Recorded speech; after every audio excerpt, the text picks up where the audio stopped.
Okay, alright po. Kimpaw update tayo sa ngayon guys. Bago natin isahan natin ang ating updates, gusto ko lamang po magpasalamat sa lahat-lahat. Ito na naman tayo first time in history guys. Sa dami ng mga fans na nakita po patungo sa Kimpaw, ay ito yung first time na nakita ko guys sa lawak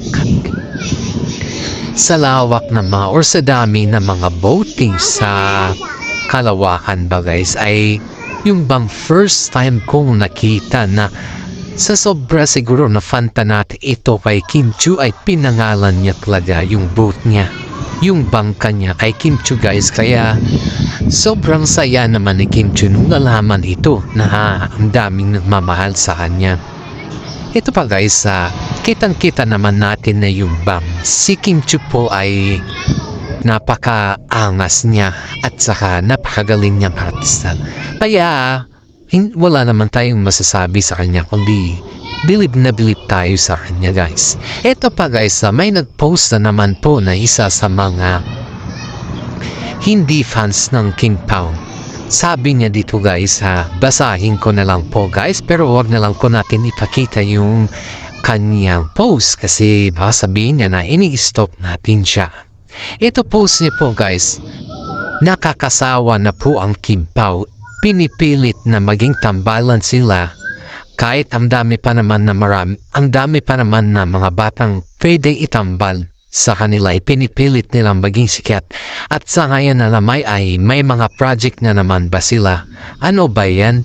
Nakakasawa na talaga ang Kimpaw. Yan po yung post ng isang hindi pabor sa Kimpaw guys. Pero you know guys, kung hindi ka man pabor sa isang tambalan, huwag ka naman mag-post na kung ano-ano.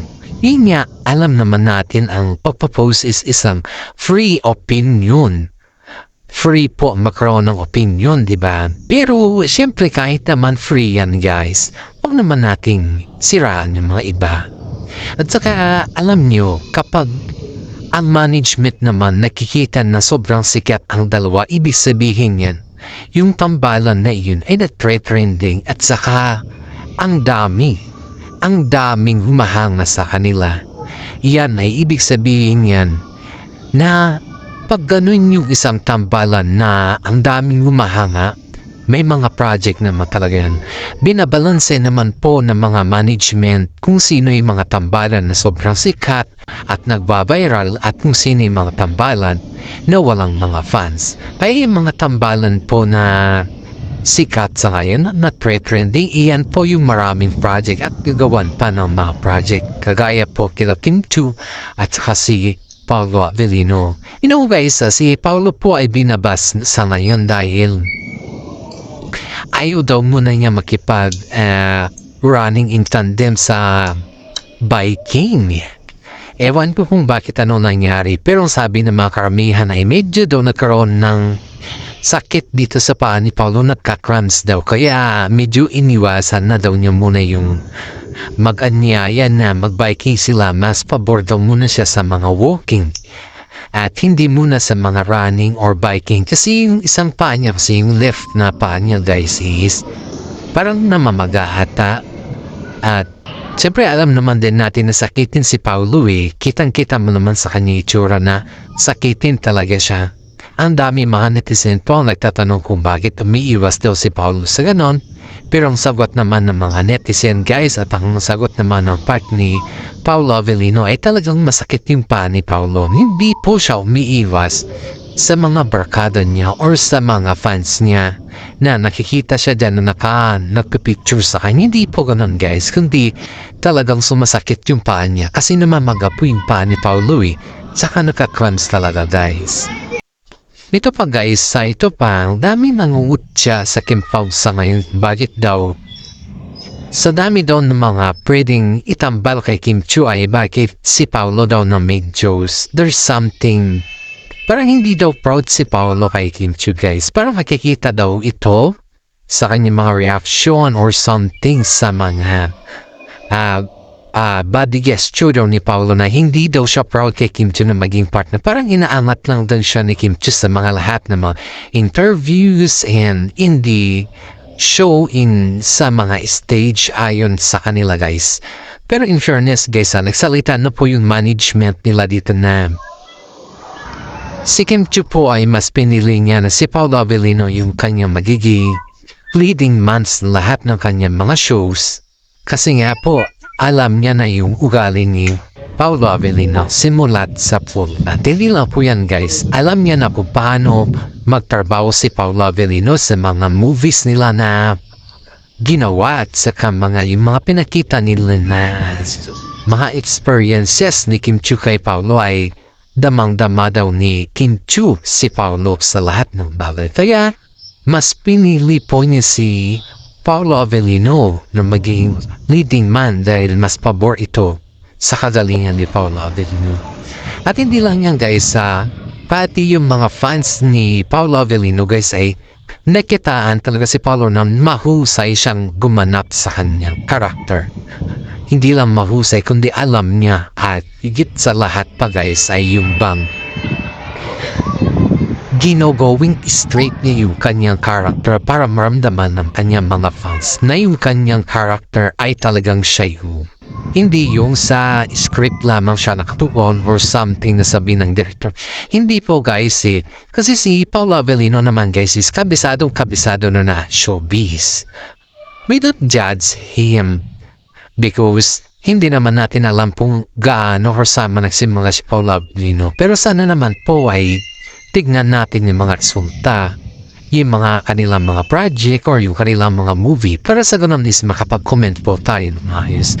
At panoorin din po natin yung kanilang mga ginagawang movie at yung mga natapos na kanilang mga movie para sa ganun ay alam naman din natin kung saan naman nagsimula si Paolo Avellino.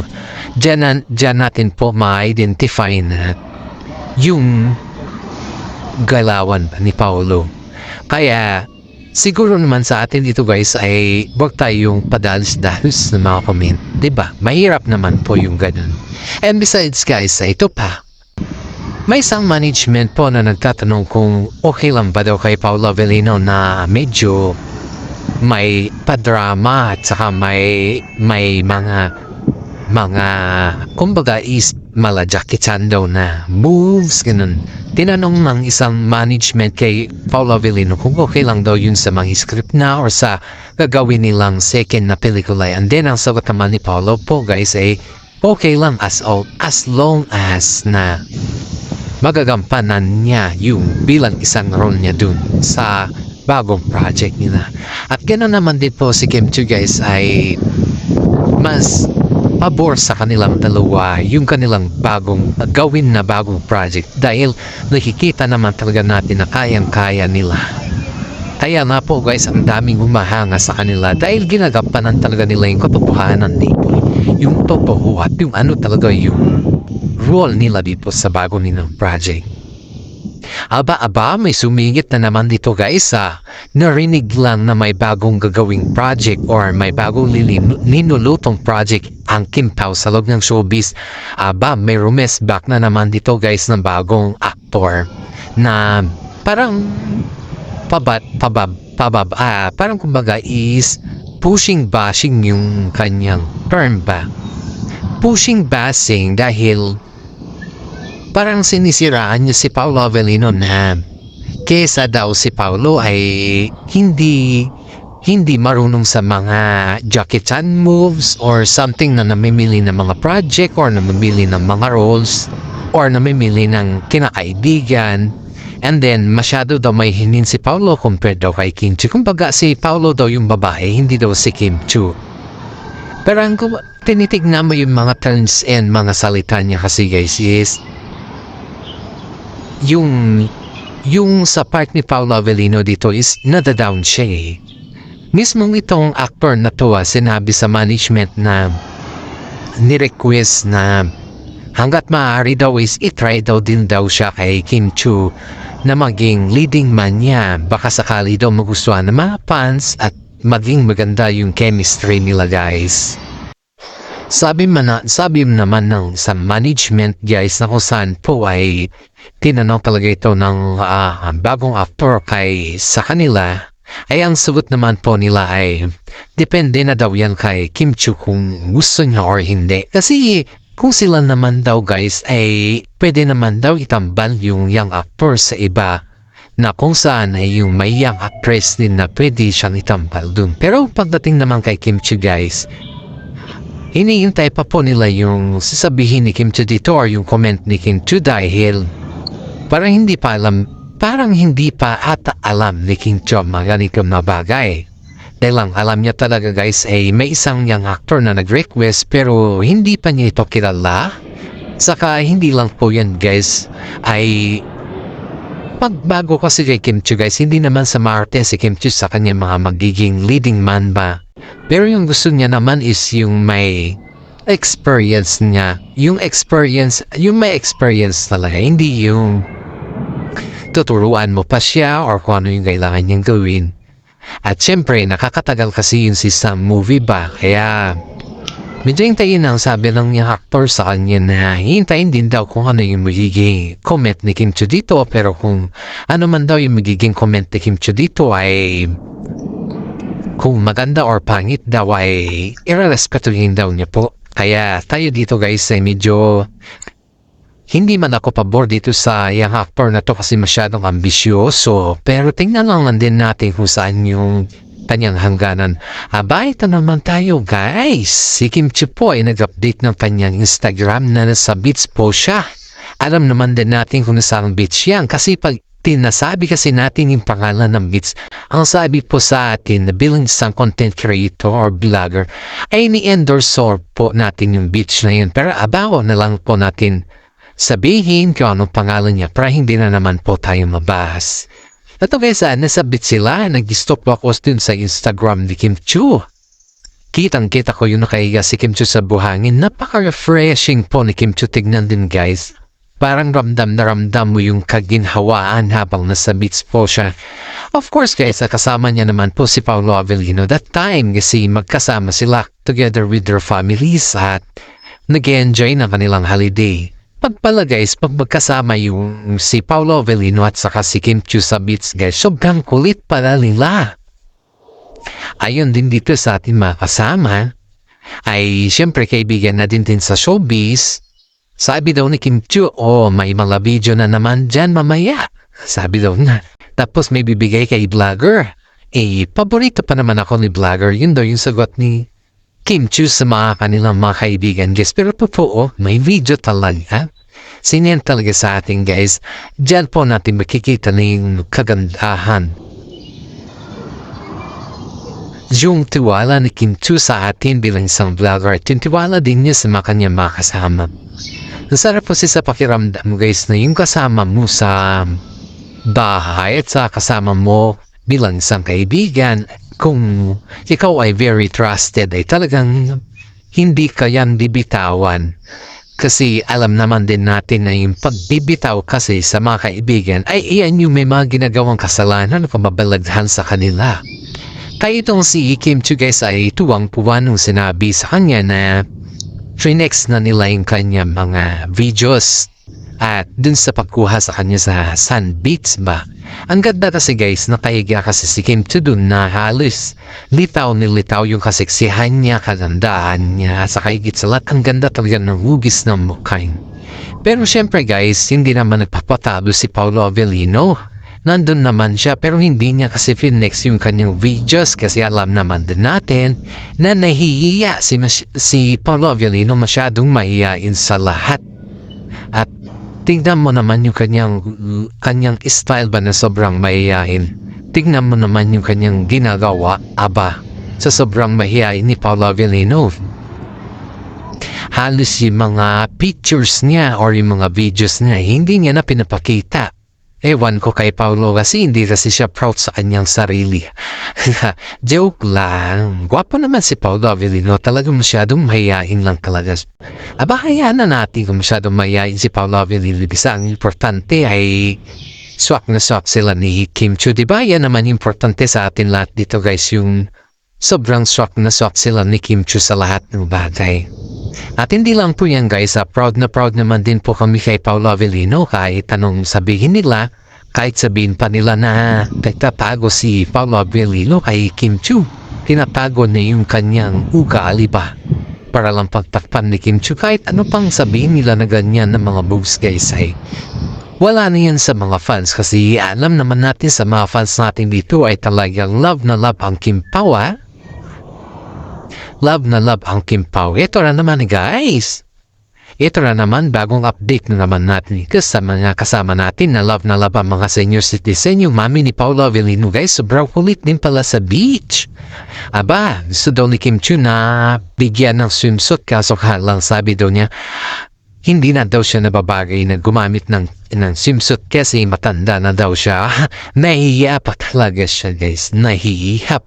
Pero tuwang-tuwa naman kami sa sinabi ni Kim Chiu na pinaghandaan daw niya na bigyan ng swimsuit ang mami ni Paolo. Pero itong si Paolo guys, dahil alam niya naman yung ugali ni Kim Chiu na kalok kasi ba na marunong makisama, hinayaan na lang daw niya, hinayaan na lang na pakisamahan ni Kim Chiu yung kanyang nanay. Ito naman yung nanay ni Paolo guys na sobrang saya, tuwang-tuwa daw sa pagkakalog ni Kim Chiu. At siyempre sabit naman guys, may mga sport naman dyan na gaya ng volleyball or mga bola ba, kasi siyempre nasabis ka, normal lang naman yan. Nakipaglaro din yung nanay ni Paolo sa kanila guys. Kaya itong kitang-kita ang baliktad guys si Paolo Avellino masyadong may hinhin na. Samantala tong nanay niya buhang-kuha daw niya yung ugali ni Kim Chiu. Haba, Kimi, ikaw na. Sana all. Yan po yung mga sinasabi ng kanilang kaibigan. Habang sila ay nakikipaglaro guys, sinasabing, haba Kimi, ikaw na. Sana all. Diyan makikita guys na yung botong-boto rin yung mami ni Kimi kay Kimi. O diba yung mami ni Paolo kay Kimi. Kasi nga kapag hindi naman yan boto guys, makikita naman mo naman kung paano naman umarangkada yung mami niya diba. Kita mo naman yung swak na ugali niya. Kaya niyang subabae kahit ilang edad na pa siya, ilang edad na. Yeah, you know guys, nasa mga siguro around 50 na yung mother ni Paolo Avellino. Pero guys, when it comes sa faces, batang bata pa siya. Kaya ang dami nagsasabi, mas bata daw tignan yung mami ni Paolo Avellino pagkasama niya si Kimi. Kaya totoo naman yun guys. Ito nga yung sabi nila sa kanya, na proud daw sila kay Kimi dahil ginawa daw niyang mukhang bata ang kanyang mami. Ay ito naman si Kimi guys, dahil dyan yung mga pinagsasabi ng mga fans nila, aba, mas pinaboran niya talaga, mas pinaganda niya talaga yung pakikitungo sa mami ni Paolo Avellino para sa ganun ay mas lalong maging fan-fanatic sila ng Kim Pao. Ramdam na ramdam naman kasama ni Kim Chiu guys yung masaya ang mami ni Paolo sa kanilang banding dahil tuwing nakikita daw nila yung mami ni Paolo is nakangiti, ang ganda ng ngiti, ang ganda ng approaching at higit sa lahat guys ay yung masaya yung pakiramdam, maganda yung pakiramdam niya, parang magiging natural na lang sa kanya na kasama si Kimi guys kasama si Kimi guys. Kung tutusin natin hey, itong si Paolo sabi daw niya kay mami, mami, medyo dahan-dahan kasi may edad ka na, baka mamaya hindi ka makatayo. Parang alam mo yung pa-joke na style na very concerned din na yung bang gusto mo talaga sabihin sa mami manawag masyado kasi medyo may edad ka na, parang ganun. Pero syempre guys, hindi naman masabi ni Paolo Avellino na may edad na siya. Kasi kahit naman siguro sino guys na matanda ba, pagsabihan na ate, mami, daddy, like that. May edad ka na, siyempre kaka-insulto yun guys Kaya itong si Kim Chiu sinabihan daw siya ni Paolo na itong si Kim Chiu sinabihan niya si Paolo, wag naman ganon, moment namin to, wag mong pakialam, gawa ka ng moment mo. Parang ganun ba guys yung pagkasabi ni Kim Chiu kay Paolo Avellino na parang pa-joke time. Aba, siyempre naman si Paolo hindi naman nagpaahaw at gumawa naman din ng moment niya. Tumalon-talon dun sa dagat. Tawang pa naman yung mga kasama ni Kim Chiu kasi hindi naman marunong si Paolo Avellino na lumangoy guys. Kahit di naman siya parang hindi siya marunong pero proud din sa sarili na nandun na tangot doon sa dagat at saka sabi daw niya ay ang hirap lumangoy, ang lalim. Aba, ang lalim, paano mo masabing malalim? Eh wala ka pa nga doon sa dulo. Yun naman po yung sagot ni Kimi sa kanya. Kitang-kita mo yung sarapan ng banding nila na sarapan na yung salita ba? Na yung bang parang kilalang kilala na nila yung isa't isa. Kaya nga po, very close na yung pamilya ni Paolo Avellino sa pamilya din ni Kim Chiu dahil tignan mo yung kanilang mga kwentuhan. Parang kwentuhan na yung bang hindi mo na siniseryoso eh. Parang joke time na yun ba? Joke time sa kanila kasi iniiwanan muna nila sa Maynila yung kanilang trabaho at nagbakasyon muna sila kasama yung kanilang mga pamilya guys. Kaya dito naman tayo guys sa shout out mo natin sa mga senior citizen dyan na palagi sumusubaybay sa ating YouTube channel guys. Sa mga fan fanatics natin yan, I love you guys. Sa mga paki-like and share naman po. At higit sa lahat po ay paki-subscribe at panoorin ito hanggang sa dulo guys kasi marami po kayo ma-update dito at maririnig na update. Maraming salamat at God bless po sa ating lahat. Alam kong kayo po ay taga-masugid kong fans. Alam kong marami din po kayong inaasahan na i-update natin. Kaya po guys, huwag po natin kakalimutan na panoorin ito hanggang simula at na naman po ay matapos po natin. Maraming salamat again at God bless po sa ating lahat.